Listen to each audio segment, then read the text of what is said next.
Hai teman-teman, jumpa lagi sama Rima. Rima sekarang di episode kedua nih bakal membahas juga tentang kelanjutan bagaimana caranya membuat presentasi Anda menarik.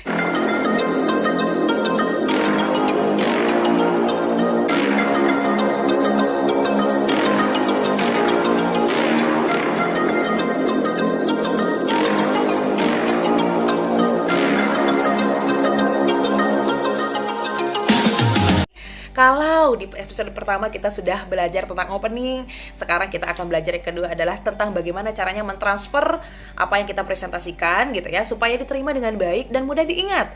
Dan yang paling penting dari presentasi itu adalah audiens selain mengingat juga bisa melaksanakan apa yang kita sampaikan. Itu sebetulnya yang goals yang lebih baik lagi ketika kita menyampaikan sebuah materi.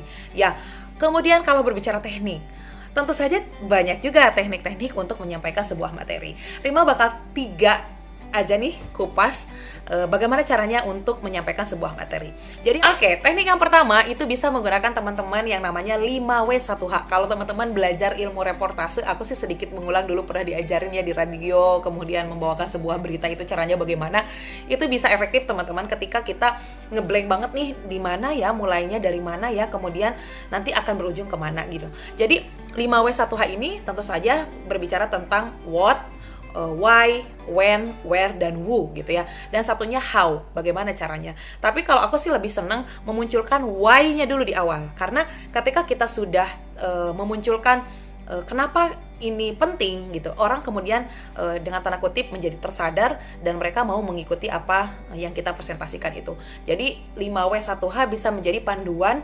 Jadi mulai dari kenapa sih kita mempelajari hal tersebut, keterampilan apa namanya gitu, dimana kita akan melakukan, bersama siapa, dan segala macam. Jadi 5W1H itu bisa menjadi salah satu cara buat teman-teman mentransfer isi dari materi presentasi.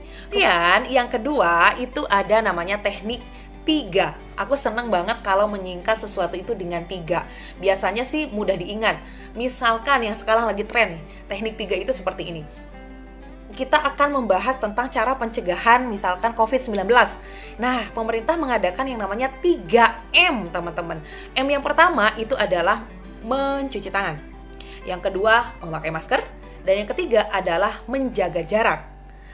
Mencuci tangan yang baik adalah bla bla bla bla. Memakai masker yang baik adalah bla bla bla bla. Dan yang terakhir adalah menjaga jarak. Apa penjelasannya? Jadi menggunakan teknik 3. Upayakan si 3 ini adalah poin yang mudah diingat. 3M. Mengubur. Apa sih kalau demam berdarah? Aku jadi lupa. Menggali. Mengubur, menutup. Satu lagi. Menguras. Jadi seperti itu. Jadi 3M. Nah, sekarang lagi tren kan 3M-nya COVID ya. Menjaga jarak, pakai masker, dan mencuci tangan. Nah itu, jadi usahakan teman-teman punya jembatan keledainya. Tapi saya sih sarankan hanya dalam bentuk 3 sesuatu yang kemudian bisa diingat. Itu teknik yang kedua.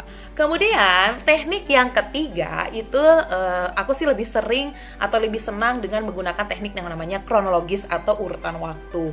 Kenapa? Karena kita menjadi tidak lupa arahnya itu akan kemana. Contoh, baru-baru ini aku presentasi masalah iPosyandu gitu. Nah, iPosyandu ini sebuah aplikasi yang kemudian dihadirkan untuk membantu masyarakat memantau kesehatannya sendiri dengan partisipasi aktif mereka gitu ya. Dan outputnya itu akan dikawinkan dengan yang namanya sistem yang dimiliki oleh pemerintah. Nah, aku lebih senang ketika pakai kronologis. Kenapa? Karena ketika mentransfernya itu seperti bercerita dalam kerangka sejarah. Misal, iPosyandu ini di tahun 2016, iPosyandu dibangun berdasarkan action research di mana ditemukan bla bla bla bla bla. 2017 kita kembangkan menjadi apa, dan 2018 menghasilkan apa, 2019 menghasilkan apa, dan di tahun ini iPosyandu telah meluncurkan yang namanya website dari iPosyandu di mana apa. Dan rencana ke depan dalam 10 tahun ke depan, karena kita bekerja sama dengan Astra misal, atau bekerja sama dengan apa kita sebutkan untuk jangka panjangnya ke depan. Jadi itu namanya adalah presentasi dengan menggunakan urutan waktu atau kronologis. Jadi kita menjabarkan sesuatu sebagai rentang waktu seperti itu. Jadi mudah bukan ketika kita mentransfer. Teknik presentasi ini bisa membantu teman-teman menarik benang kusut ketika kita bingung harus mulai dari mana. Saya ulangi, yang pertama tadi menggunakan 5W1H, yang kedua menggunakan teknik 3, dan yang terakhir adalah menggunakan teknik rentang waktu atau kronologis.